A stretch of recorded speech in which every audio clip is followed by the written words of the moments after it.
સામે બેઠેલા વડીલો, આ બાજુ મારી માતાઓ, બધા વક્તાએ ખૂબ સારી વાત કરી આપણી સરકારની. સરકારમાં શું છે, સરકારમાં શું થાય છે, એ ખૂબ સારી બધી વાતો કરી. મોટી વસ્તુ તો એ છે કે નર્મદા. મને એક ભાઈએ પ્રશ્ન પૂછ્યો કે ગુજરાત તરસે મરે અને મોદી સાહેબે રાજસ્થાનમાં કેનાલ પહોંચાડી.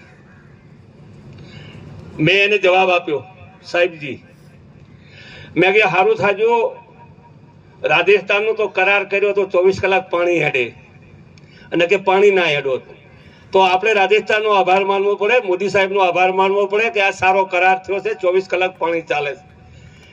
ખૂબ સારી વાત કરી, નર્મદાની વાતો કરી, શિક્ષણની વાતો કરી. મોટી વાત તો શિક્ષણની છે સાહેબ. કોમ્પ્યુટર યુગ છે.